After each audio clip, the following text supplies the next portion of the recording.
Okay guys, Assalamualaikum, it's me Nina and welcome back to Nina Story. Dan selamat Hari Raya kepada semua yang menengok video Nina sekarang ni. Jadi hari ni seperti yang korang nanti-nantikan, tu dia banyak betul nantikan sebab ramai sangat request dekat Nina nak cerita seram lagi, Okay, baik, Nina lanja lagi cerita seram dengan korang. Jadi cerita seram ni Nina cuma baca jugalah sebab ini adalah daripada kawan-kawan kita yang kongsi dekat DM Nina. Jadi Nina cuma nak bacalah okay. So, korang dah ready belum untuk takutkan diri korang bersama-sama dengan Nina? And so without wasting any time, let's get started.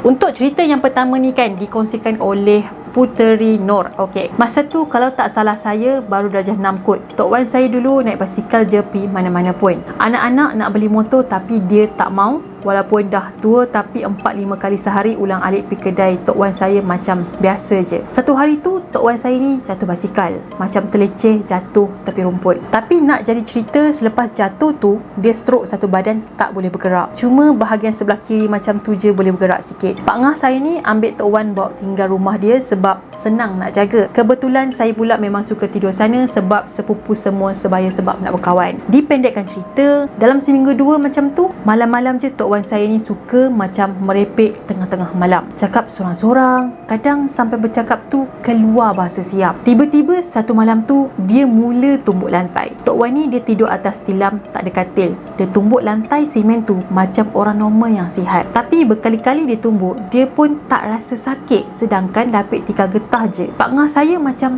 syak sesuatu. Lepas tu dia ajaklah abah saya pergi jumpa ustaz. Ustaz bagi air penawar apa semua tu. Malam tu buat bacaan Yasin, doa. Lepas tu bagi Tok Wan minum air penawar tu. Malam tu tak ada dah merepek ke, tumbuk lantai ke, semua diam je. Bila Pak Ngah saya bangun pagi, tiba-tiba tengok kat Tok Wan saya ni penuh dengan darah keluar dari tubuh Tok Wan. Walaupun pakai pampers tapi penuh lah atas tilam darah tu. Memang kecoh lah satu rumah pagi tu. Hairan, tak tahu kenapa darah tu keluar banyak macam tu. Dengan busuknya, saya memang tak boleh lupa betapa busuknya darah tu masa tu. Hanyir sangat. Jenuh Pak Ngah saya lap-lap tapi darah tu keluar banyak. Sampai dah beberapa jam tu baru hilang. Tok Wan dia cuma baring tercungap-cungap. Tok saya langsung tak cakap apa-apa, diam je. Tiba-tiba Tok Wan saya meracau cakap, "Aku takut mati, aku tak boleh mati."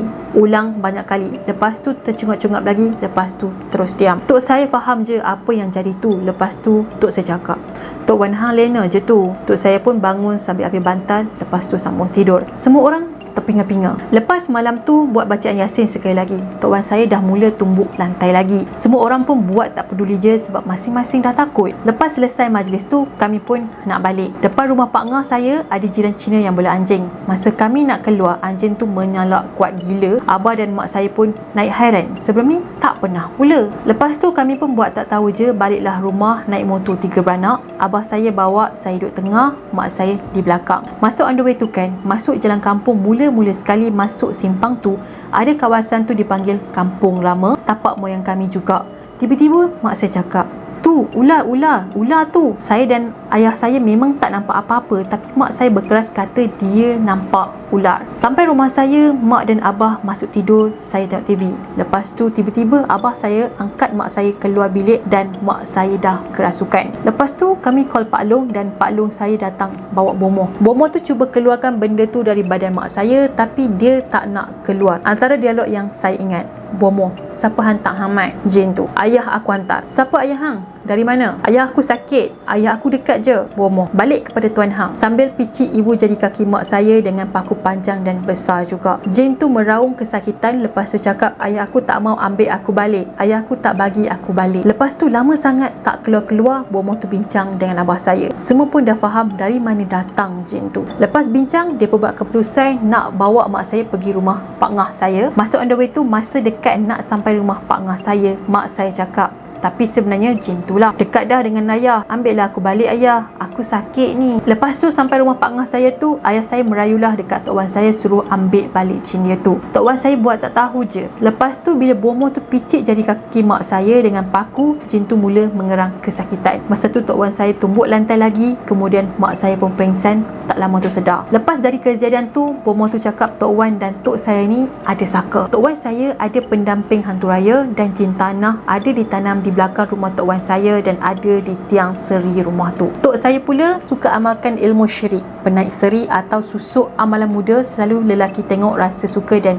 nasi kangkang. Rupanya Tok Wan saya dah tak mampu nak bawa benda tu. Benda tu nak tuan baru. Tok Wan saya cuba nak lepaskan dekat abah dan mak saya. Darah yang keluar tu mungkin angkara jin yang berdamping dengan Tok Wan saya. Sebab keadaan Tok Wan saya yang tak mampu lagi nak bagi jin-jin dia makan dan buat upacara untuk jin dia. Allahu Akbar. Seram bila baca kisah pasal kalau kita tahu kita punya Tok Wan atau kita ni ada bela saka and then dia nak lepaskan kepada keluarga kita. Seram. Korang ada tak pengalaman macam tu yang terjadi dekat family korang? Cuba korang komen sikit kat bawah. Okay, next story ni pula daripada Atira. Salam Nina, saya nak kongsikan cerita seram pendek saya masa sewa dengan suami di Kedah. Benda ni berlaku pada tahun 2019.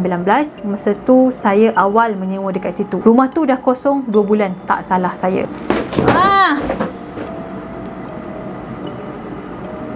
Sabar guys, barang jatuh.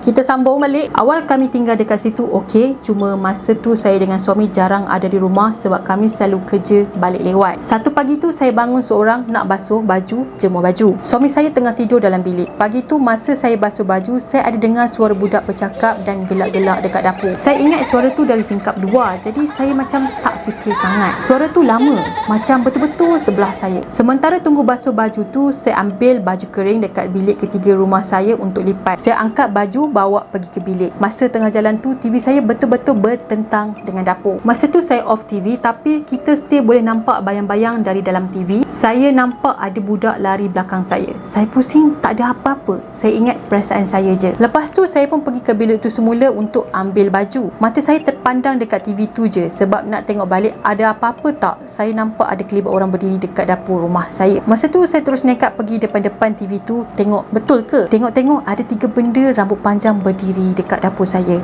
Okey, ini seram Tapi ada satu budak kecil montel. Allah, masa tu jantung ni macam nak terkeluar. Saya lari masuk bilik, kejut suami saya, cerita kata ada benda dekat dapur. Tapi suami saya tak percaya. Saya tak keluar bilik. Pintu pun tak kunci sebab takut nak pergi. Suami saya tetap tak bangun. Sekali benda tu ketuk pintu bilik saya kuat. Macam tak tahu nak cerita. Lepas tu suara dia gelak. Suami saya kelam kabut bangun, buka semua lampu, buka pintu. Kami keluar dari rumah masa tu juga sebab saya takut. Seminggu juga kami tidur dekat rumah mertua saya. Lepas tu kami balik ramai-ramai baca apa yang patut dekat rumah tu. Tak lama lepas tu saya pindah, tak tinggal situ dah. Saya rasa itu pengalaman yang saya takkan lupa walaupun sekarang dah anak 2. So untuk cerita seram yang terakhir ni daripada Julia. Ini kisah benar daripada saya. Kisah yang jadi pada tahun 2017. Masa saya SEM1 di sebuah college. Hostel saya masa tu adalah sebuah rumah taman yang baru dibina. Kiranya batch saya adalah first person yang duduk rumah baru tu. Dalam hostel tu ada 4 bilik. Setiap bilik ada katil dah berdeka dan muat untuk 4 orang untuk satu bilik. Bilik nombor 1 dah cukup 4 orang yang duduk. Bilik nombor 2, bilik yang saya dapat bersama 3 orang kawan saya. So kira 2 bilik ni dah full, tinggal lagi 2 bilik yang kosong dan tiada pelajar yang duduk. Jadi pihak kolej telah mengunci bilik tersebut. Malangnya kawan saya lagi 2 orang yang sama bilik tidur di rumah mereka masing-masing sebab tidak jauh daripada hostel. Jadi tinggallah saya tidur bersama kawan saya yang segelarkan dia sebagai kek. Malam pertama, waktu tu saya tengah on call dengan boyfriend saya pada pukul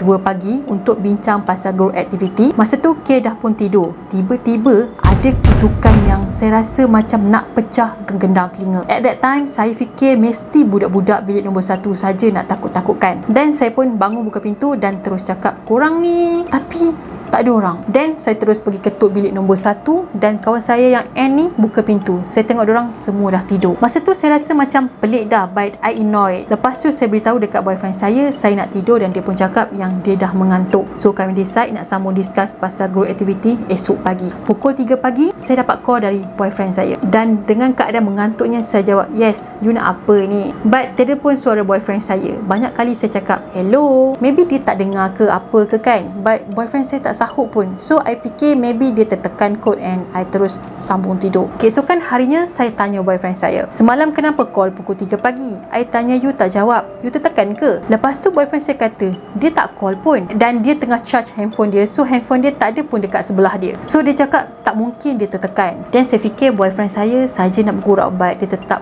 cakap yang dia memang tak call. Lepas tu saya pun check call log dia, and you know what, tak ada. And I yakin I tak mamai lagi waktu tu, sebab I sempat minum air kosong yang I letak dekat meja study I masa jawab call daripada someone that not my boyfriend. So tak mungkin I mamai. Actually banyak lagi kejadian pelik berlaku sehingga I kena histeria dekat hospital tu, tapi I just share yang this one sebab cerita ni yang paling pendek. Okay, ada bonus sebelum Nina tamatkan video. Okay, ada satu lagi cerita pendek daripada Nur Sofia. Okay, yang ni dia kata, pernah masa tingkatan 4 macam tu, rumah saya flat 5 tingkat. Rumah saya tingkat 1 je, tepi bilik tingkap ada pokok besar, betul-betul tepi tingkap je. Satu malam ni dalam 2-3 pagi kakak kejut, tapi saya buat dek je sebab mengantuk sangat. Masa tu zaman tidur tingkap terbuka sebab nak merasa angin malam. Tingkap jenis kepak tu. Lepas tu kakak buka lampu, tidur terang sampai ke pagi. Esoknya dia cakap, Kak Ponti bertenggek dekat pokok tu, tengok kau tidur. Ui, ya Allah, seramnya. Lepas dari tu terus tidur tutup tingkap dia. Even tak nampak tapi still seram. Saya tanya kakak, kau tak takut ke masa tu? Dia cakap hanya pernah rasa je, tak tahu macam mana perasaan tu. Nak jerit tak boleh, nak lari tak boleh, macam tergamam kot, jadi enam terus. Ui, ya Allah.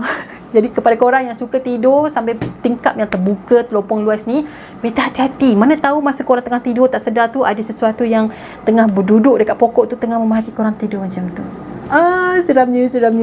Okay guys, jadi ni rasa itu sajalah cerita-cerita seram pendek yang dikongsikan oleh kawan-kawan kita kepada Nina. Jadi kalau korang ada cerita-cerita seram menarik ataupun panjang ke apa kan, korang boleh je DM Nina ataupun email Nina. Okay, so guys, kalau korang suka dengan video Nina, jangan lupa untuk like dan komen dekat bawah, dan jangan lupa juga untuk follow Nina di TikTok dan juga Instagram, dan paling penting subscribe dulu kalau korang belum lagi subscribe. Okay, so ni rasa itu sajalah. Sampai kita berjumpa di next video. Bye bye. Assalamualaikum.